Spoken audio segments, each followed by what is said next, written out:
could you just give us a rundown of what those five pillars are? Yeah. So, first one, school leadership. Just how do you be a leader in a school? We're going to talk about instruction. A lot of times, principals are tasked of being instructional leaders. So, what does good instruction look like?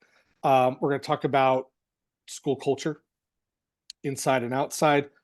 My favorite one when I work with schools is school attendance. Like how do you get kids there? How do you keep them there?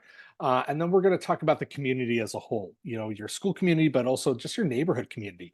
So if you focus on those five things, as I did, I think you're going to have a lot of success and not worry about the 87 other things that are out there. Do you find that some of those pillars are more important than others, or how do those pillars interrelate with one another? They're all interwoven. They really are, and it's something that I had to learn the hard way. My first 2 years as a principal, and I allude to this in the book, and I tell people this all the time, were very difficult, and I almost quit several times. And if I bring my wife in here, she's gonna say, "Yeah, he almost quit, and he probably should have." I was telling him to quit. He was coming home miserable. So if that's you right now, there is a light at the end of the tunnel. Um, for me, it was about culture. That was kind of the main thing that I hit on. It was culture and it was attendance, to be honest with you. And But I took over a school that was not the vibe at the school was getting very negative.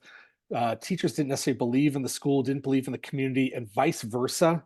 There was a lot of just back and forth clashing with administration. And here comes me, this young kid who's trying to like sift through all of it. So I also recognized there was an opportunity for us to kind of do a restart and to start over. And I made every mistake. I stumbled over every landmine and roadblock there was. But at the end of the day, I was bloodied and bruised, but we made it through and made some great gains from it.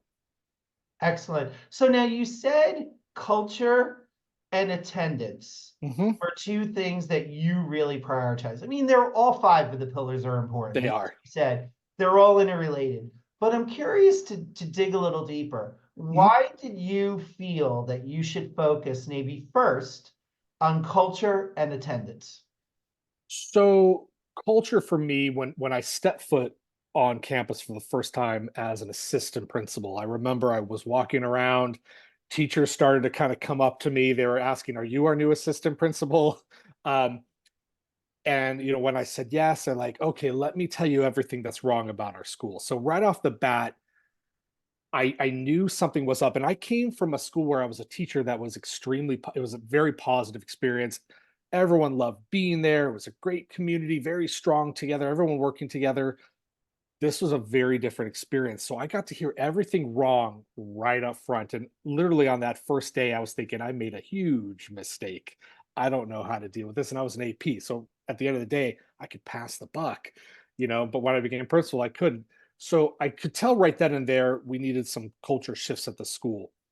With the attendance piece, I was able to visit a high school that was close to mine, and we they brought in the principal to speak to a couple of us younger administrators, and he was well known in the area and just had a lot of success. Big, I was a middle school principal, but this was like a big high school, a couple thousand kids, and he said the one thing that is under my control and my job and what I focus on is getting butts and seats. And that is also in the book. It's a chapter in the book. I have held on to that because he said you could have the best teachers from the top Ivy League schools, and Harvard graduated this and Stanford that, and experience teaching in other countries and everything won't make a lick of difference if the child isn't at school. So he said he gets the attendance list every day. He starts making phone calls. He does home visits. He, brings in incentives. He does everything he can to get kids in school and get their butts in seats. And I adopted that same philosophy, and it worked. We went from a 92 average daily attendance to 98 in 1 year.